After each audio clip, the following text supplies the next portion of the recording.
HOA Karen banned my mom's medical van. Now she owes me $100,000 in her reputation. Part 1. You never think the place you move to for peace will become a battleground. I'm Jordan Matthews, a 37-year-old trauma nurse from Dallas.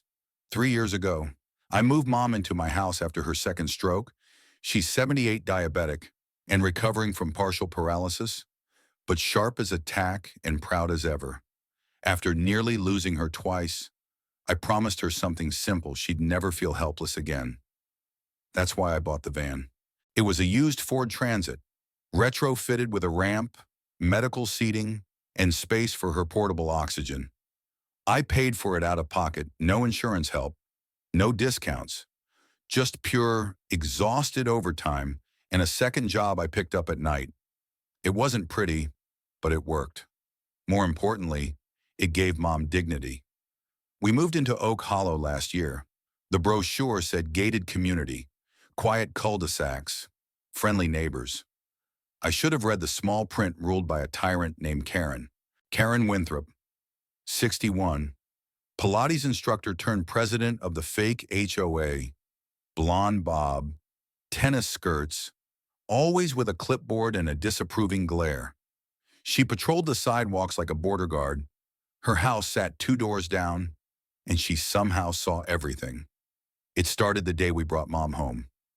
I was guiding the van into the driveway when Karen jogged up, waving her hands like we'd driven over a child. "Excuse me, you can't park that there," she barked, tapping her pen on the van's window. "Commercial vehicles are strictly prohibited." I rolled down the window. "It's not commercial. It's a medical van for my mother." She squinted past me, saw mom in the back seat, then crossed her arms. "Doesn't matter. It's oversized, it's unsightly, and it's in clear violation of neighborhood visual harmony." Visual what she pointed at a flyer she'd printed herself. According to Oak Hollow beautification guidelines, which I enforce on behalf of the HOA, there is no official HOA here. I interrupted. "I checked before I bought this house." Karen smiled, tight-lipped. "There's a provisional HOA. We've filed paperwork, and in the meantime, we operate under community consensus." "You mean your rules?" Her face twitched, and she leaned in. "Look, sweetheart, just move the van. Your driveway's in full view of the street, and we don't want to set a precedent." I stared at her, jaw tightening. My mom nearly died. That van is the only way she gets to therapy. It's not moving. Karen's eyes went flat. "Then we'll see about that." I thought she was bluffing. Just another nosy neighbor puffed up with power. I was wrong. The next morning, I found a red warning sign zip-tied to my mailbox: "Vehicle violation must be removed in 48 hours or subject to fine." It had no official seal, no phone number, just Karen's scrawled initials and a fake HOA letterhead. I pulled it down and tossed it, but that didn't stop her. Day 2, she left a neon orange sticker on the windshield. Day 3, she called a tow company. I caught them halfway through backing into my drive. "You're trespassing," I told the driver. "This is private property. Show me the order." He hesitated. "Lady down the block said she was HOA president." "She's not." "You tow this van. I'll have my lawyer on speed dial." He backed off. Karen, watching from her porch, flipped open her phone and started filming me. It kept escalating. She reported me to code enforcement, called the neighborhood watch, left notes on my door. One morning I came out to find the van's tires slashed. The repair cost me $680.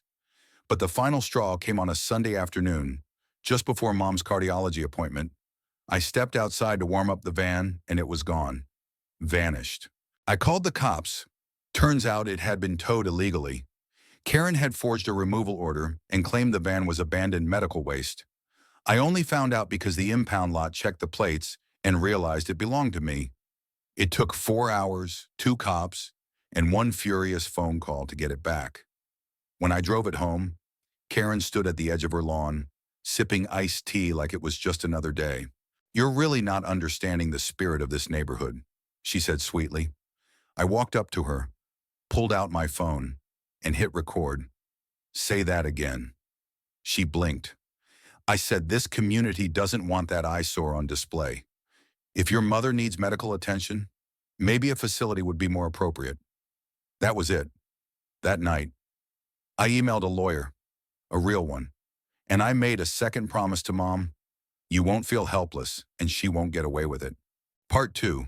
When I first met attorney Camille Reyes, she barely looked old enough to rent a car, let alone take down a suburban tyrant. But within 10 minutes, she'd laid out a legal plan so airtight, I knew Karen had finally met her match. Camille specialized in civil harassment and disability discrimination cases. Her first words to me were, let me guess, fake HOA, no charter. And she thinks visual harmony is a legal argument. I smiled for the first time in days. We started compiling everything. Every photo, every sticker, the video of her calling the van medical waste, the receipts from the tire repair. But the real gold mine, the forged tow order, Karen had printed her own emergency removal notice and faxed it to the tow company, using a spoofed phone number traced back to her boyfriend's landscaping business. Camille's eyes lit up when she saw it. This isn't just harassment, she said. It's fraud, impersonation, and discrimination. If your mom has medical documentation that this van is essential for care, she does, I said. And I've got the therapy schedules, prescriptions, and even her rehab transport plan in writing. Then we're not just filing a cease and desist, we're suing. Mom didn't want to, not at first. She was old school, deeply Southern, polite to a fault. Baby, what's the point? That woman's not right in the head. Suing her's like swatting flies with a Bible. No, Mama, I said gently. It's like putting the Bible back on the shelf after she threw it at your face. She chuckled at that, but her eyes stayed sad. Just don't lose yourself in the fight. Jordan, we came here to breathe. I'm not fighting for me. I said, I'm fighting for you. Meanwhile, Karen doubled down. After the lawsuit was served, she posted flyers around the neighborhood with pictures of our van. Is this what you want our street to look like? It read, say no to code violators. Then came the letters to neighbors. Fabricated tales about disturbances, aggressive behavior, and how I was uncooperative with community standards. She even called one of my mom's nurses a foreign intruder. A few neighbors began to avoid us. Some waved awkwardly, others crossed the street, but not everyone fell for it. Mason and Priya, the couple across the street, stopped by one afternoon with cookies and a kind word. We know she's full of it, Priya said. Our nephew uses a wheelchair. She made us hide his ramp when he visited. She told us our compost bin looked communist, Mason added. We're with you. Just tell us how to help. Camille called a community town hall. Karen didn't show up, but her boyfriend Gary did, red-faced and muttering about entitlement. He tried to shout Camille down when she read the cease and desist, until someone from the back yelled, let her talk. Man, you're not the damn mayor. And that was the turning point, because Camille, quiet but firm, began to outline exactly how Karen had broken the law-forged documentation to tow a private medical vehicle. Targeted harassment of an elderly disabled woman, false representation as a legal HOA, discrimination under the ADA, which protects medical transport access on private property. Let me be clear, Camille said, looking out across the packed room.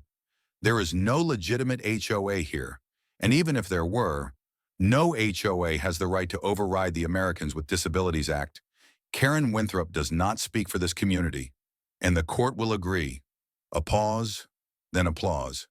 It started small, then louder, then full-on cheers. Even Mason whistled. Gary stormed out, muttering something about witch hunts. We filed the lawsuit the next morning. Karen responded by filing a counterclaim for defamation and property value damages. She claimed our van had devalued nearby homes by at least $30,000, and that community morale had suffered from Jordan's antagonistic energy. The judge threw it out immediately. This isn't even a real HOA, the judge said, looking over his glasses. This is a woman with a clipboard and too much time. Camille smiled like a lioness. But we weren't done. Karen still had her defenders. A small but loud group of older residents, mainly retirees who loved rules and hated change, formed what they called the Preservation Circle. They began posting online, saying things like, "It's not about the van, it's about order. If you make exceptions for one person, where does it end? We have to maintain standards or we'll become just another free-for-all." That was the final clue we needed. Camille asked me to dig through Karen's public statements, especially those flyers and emails. And that's when we found it. In one of her newsletters, she'd written, "We must discourage the introduction of unsightly vehicles, especially those connected to infirmity or medical decline, which reflect poorly on Oak Hollow's prestige." Infirmity, Camille repeated, tapping the page. That's a gold mine. That's discrimination in plain language. The court date was set. The night before the hearing, I didn't sleep. I sat next to Mom, who was watching reruns of The Golden Girls with her oxygen tubes clipped neatly beneath her nose. "You nervous?" she asked softly. I nodded. "Not for me. For you. For people like you who deserve better than this crap." She squeezed my hand. "Then don't let her change who you are. Fight fair. Win big." I kissed her forehead. "Yes, ma'am." The courtroom was packed. Local news showed up. Camille came in like a storm in heels. Karen arrived in all white, like she was attending a graduation, not a reckoning.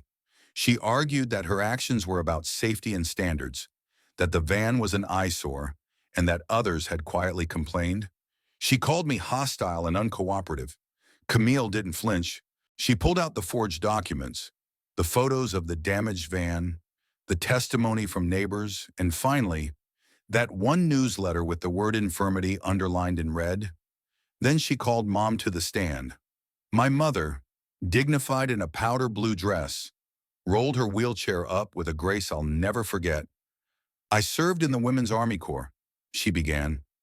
"I worked 40 years as a school nurse. I paid my taxes, loved my country, and raised my son to believe that decency matters. And now I'm being told I'm unsightly, that my need for a medical van makes me shameful." She looked straight at Karen. "I'm not your eyesore. I'm your neighbor." The courtroom fell silent. The judge cleared his throat. "I've heard enough. Ms. Winthrop's actions were clearly malicious, discriminatory, and unlawful." He banged the gavel. "Judgment in favor of the plaintiff. $100,000 in damages." Karen froze. Her hands trembled as she grabbed her purse and bolted, knocking over a trash bin on the way out. Reporters followed. Cameras rolled. The internet exploded. Part 3. The fall didn't happen all at once. Karen still had her lawn trimmed like a golf course, still wore her visor and tennis skirt every morning as if nothing had changed. But if you watch closely, you could see the cracks spiderwebbing through the perfect white paint of her little kingdom. The first was her silence. No more flyers, no more clipboard patrols, no more snarled whispers about property value. Even her boyfriend, Gary, stopped parking in her driveway. Rumor was they'd split after the lawsuit. Something about bad press and you dragged me into this. Then came the neighborhood meetings, official, public, and no longer chaired by Karen. A group of residents, led by Priya and Mason, filed a petition with the city to formally dissolve any claim to a provisional HOA. The vote passed 84-6. The 6 who voted to keep it, they were the ones Karen had once controlled. And now they sat in the back rows of meetings, heads low, silent. My life didn't get easier right away, but it got quieter. For the first time in months, I could step outside and not feel like I was walking through a minefield of judgments. Mom's van stayed in our driveway, tires inflated, paint polished, and her smile came easier. "Do you hear that?" she asked one morning, sipping her coffee. "What exactly?" "Nothing." We both laughed. But not everyone was ready to forget. One morning, a man came to my door. He wore a city employee badge, held a clipboard, and carried a rolled-up set of documents. "I'm here to inform you that your address has been reported for improper compliance with driveway vehicle storage," he said. I blinked. By who I can't say, but I'm obligated to perform a review. When I looked at the form, I saw a familiar handprint, neat, looping letters. The box for complainant's name was blacked out, but it didn't take a genius to guess. Karen, again. Despite losing in court, she had filed a nuisance complaint with the city under a different code. She's still trying, I muttered. The city inspector shrugged. I'll log it, but between us, it's nonsense. The van meets setback guidelines. It's registered, insured, and not blocking any right-of-way. You're good. Still, the visit lit a fire in me. I wasn't going to let her slink away and keep doing this to someone else. So I went public. Camille helped me write the first post, a clear timeline of everything Karen had done, from the forged order to the slashed tires, to the judgment. We posted it on a local community forum and then on Facebook, Nextdoor, Reddit. The post ended with a message. If you've been harassed by a fake HOA in Oak Hollow or anywhere else, know this, you don't have to take it. Stand up, speak out. You might be surprised how fast a queen crumbles when the lights turn on. It went viral, not celebrity scandal viral, but enough to start a flood of emails and DMs. People from all over Texas and even California and Florida messaged me with their own Karen stories. Some were worse. A single mom whose daughter's wheelchair ramp was called excessive clutter. A retired vet forced to remove his American flag because it clashed with HOA neutrality. An elderly woman fined for her front garden, which was actually a therapeutic herb patch prescribed by her doctor. Suddenly, we weren't just fighting Karen, we were fighting the idea of Karen, the illusion that power, when cloaked in rules and routine, couldn't be questioned. A journalist from the Dallas Morning Herald reached out, then a producer from a local news station. They wanted interviews. At first, I was hesitant. I'm not a camera guy. I'm a nurse, a son. But then I thought about how many other people didn't have lawyers, didn't have a son with a loud voice and a stubborn streak. So I said yes. They came to my house and filmed Mom sitting in her van, smiling proudly. They showed clips of Camille flipping through case files, of me walking the same driveway where it all started. They interviewed neighbors. Mason spoke on camera. Karen made us feel like prisoners in our own homes. But Jordan fought back. He didn't just help his mother, he helped all of us. Karen declined to comment, but the camera caught her later that week, standing at her window, watching us like a ghost behind glass. A week after the broadcast, a formal censure was filed with the city council. Not against Karen, she didn't hold office, but against her false representation of legal authority. It read, "This council acknowledges the harm done by unauthorized enforcement under false pretenses. No resident shall act as an enforcer without due authority." It was a slap on the wrist, officially, but to Karen it was a death blow to her self-appointed power. She tried one last time to stir support, called a meeting at her home. Only 2 people showed up. Both left after 15 minutes. Karen was done. 3 months later, a moving truck pulled up to her house. I stood in the driveway, Mom beside me, both of us watching as Karen's furniture, gleaming white couches, oversized mirrors, dozens of labeled storage bins was loaded into the truck. She didn't look at me when she stepped outside. She didn't say goodbye. She just walked down her perfect little walkway in silence, climbed into her Lexus, and drove off. That night, the neighborhood felt different. No patrols, no flyers, just porch lights flicking on, dogs barking in the distance, and a breeze whispering through the trees like a long-held breath finally exhaled. Mom was quiet. Then she said, "You didn't just save my driveway. Baby, you saved my pride." And I cried. I didn't mean to, but it came hard and fast. Years of buried stress pouring out like a cracked dam. Part 4. 2 months after Karen left Oak Hollow, the first garden popped up on Elm Street. It wasn't much, just a few raised beds, some lavender and basil, ringed by painted rocks, but it marked something more than just a love for herbs. It was a message, a quiet rebellion against years of control disguised as curation. By the end of the month, there were 3 more gardens, a brightly painted mailbox with a sunflower mural, and a little free library shaped like a birdhouse that Karen would have definitely called a visual offense, and no one stopped them. Because the neighborhood had changed, not overnight, but slowly, in the way the first green shoots break through frost-bitten soil, people started talking more, waving, checking in, sharing stories, not gossip, but actual stories about what they'd endured under Karen's reign, how they'd stayed quiet to avoid being targeted, how shame had kept them isolated, believing they were alone in the crosshairs. But now the silence was breaking. I kept getting calls, neighbors asking if I could help them review old fines Karen had issued. Most of them were handwritten or printed on her homemade letterhead, stamped with an imitation HOA logo she must have designed on Microsoft Word. Camille and I went through them one by one. Most had no legal standing. Some were comically bad. One claimed a family owed $85 for aggressive wind chimes. Another tried to cite a family for breach of nighttime aesthetic because their porch light was too bright. We organized a meeting at the local rec center.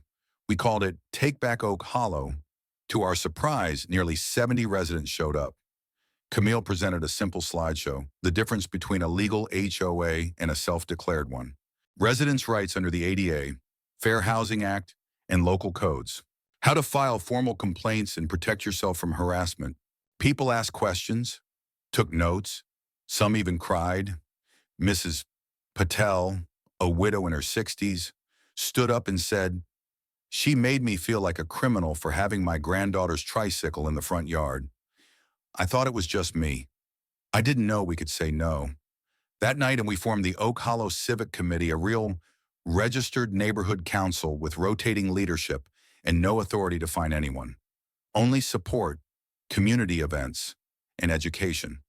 We weren't just rebuilding trust. We were building something new. But even with Karen gone, shadows lingered. One day, Mom's nurse, Delia, came in shaken.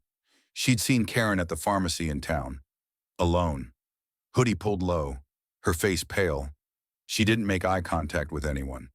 She looked hollow, Delia said, like a balloon with the air let out. I didn't feel joy at that, just a strange emptiness. Because for all her cruelty, Karen wasn't a monster. She was a woman who'd built her entire identity on control. And when that control cracked, there was nothing left to hold her together. Sometimes I wondered what would have happened if someone had just told her no earlier. If someone had seen past the white fences and into the loneliness that must have festered behind her clipboard. But that wasn't my responsibility. My job was to protect my mother, to protect our home, to protect others from ever being targeted like that again. That winter, Oak Hollow hosted its first official holiday block party. We set up tables on the main street, strung lights across mailboxes, and had a potluck with everything from brisket to samosas. A teenager played violin under a magnolia tree. Kids raced in the snowless grass while someone dressed as Santa handed out candy canes from the back of a golf cart. Mom sat in her wheelchair at the center of it all, laughing louder than I'd heard in years. At one point, Mason raised his glass and said, "To Jordan, for showing us that the rules aren't the law and that sometimes justice comes with a ramp." Everyone laughed and clinked cups. Later, Camille joined me near the cider table. "You know what you started, right?" she said. "This is bigger than Karen. You proved something." "What's that?" "That fear only wins when we give it silence." As the year turned, I was invited to speak on a podcast for accessible housing rights, then a disability rights panel, then a neighborhood rights symposium in Austin. I told my story again and again. Every time, I met more people who had fought back against fake HOAs, entitled neighbors, or quietly cruel systems. And every time, I told them my mom didn't fight cancer and stroke just to be treated like visual pollution. Your humanity doesn't stop at the sidewalk. No one gets to declare you unwelcome in your own home. The messages kept coming. A veteran in Nevada who'd been fined for flying his military flag. A deaf woman in Georgia whose doorbell camera was removed by her HOA because it looked too industrial. A mom in Oregon who built a front yard wheelchair ramp for her son and got cited for structural inconsistency. We connected them to lawyers. Camille and her team took on 4 new cases in the first 2 months alone. Justice had started on my driveway, but now it was rolling down streets all across America. Karen's name faded from daily conversation, but her impact, her legacy remained like smoke after fire, and the fire had done something we didn't expect. It had cleared the underbrush, made space for something real to grow. One afternoon in spring, I sat with Mom on the porch. The van was parked behind us, glinting in the sun, cleaned and decorated with a magnetic decal that read, Medical Access Vehicle, ADA Protected. She looked over at me, her hands folded in her lap. "Do you remember what you said when we moved here? I said I wanted peace." She smiled. "And instead, you found purpose." I nodded slowly. "Yeah, I guess I did." Part 5. The funny thing about peace is, when you finally get it, it doesn't come with fireworks or a parade. It comes slowly, quietly, like grass growing back after a fire. It had been 8 months since the court ruled in our favor. 8 months since Karen Winthrop vanished from Oak Hollow without so much as an apology. 8 months of something new stillness. Mom was doing better than ever. She had gained back strength in her left arm and could now transfer herself from the wheelchair to her recliner without help.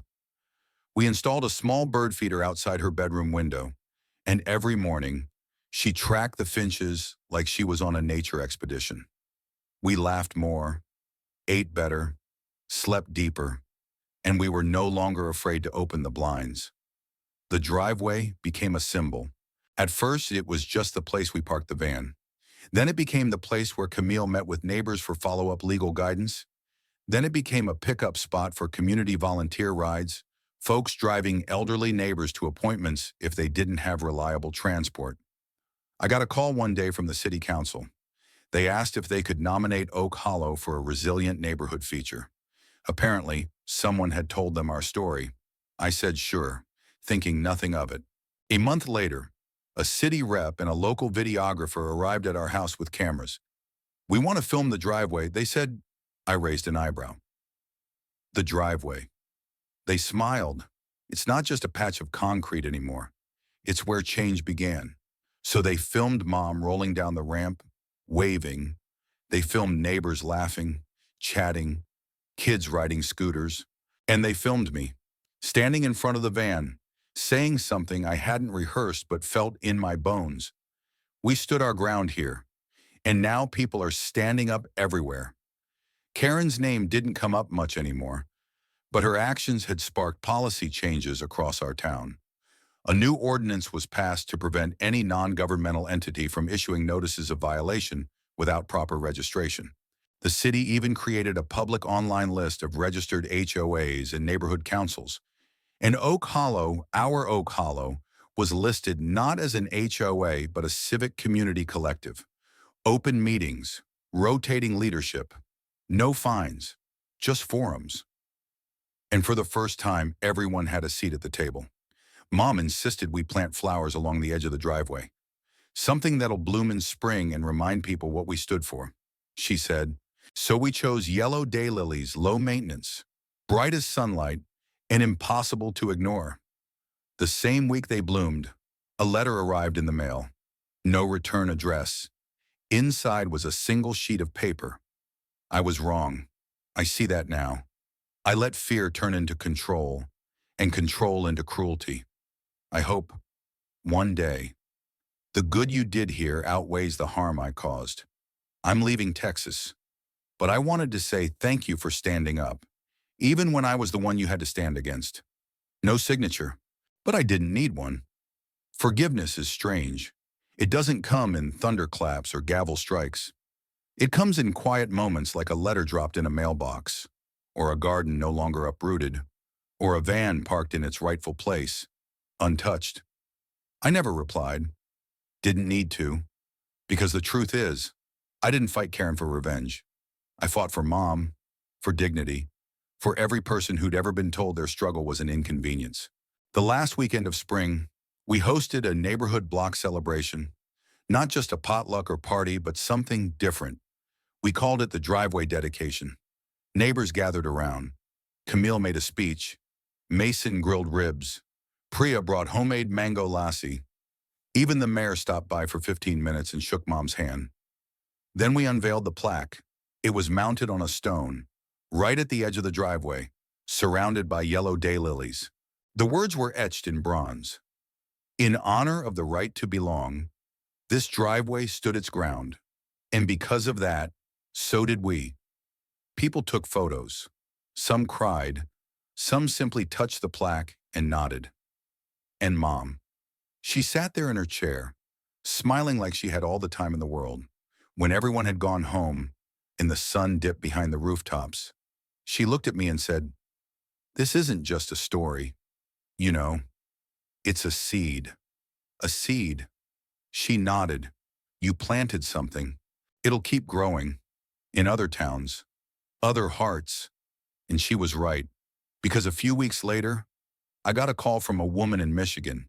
Her HOA had tried to evict her father for putting up an access ramp. She'd read our story.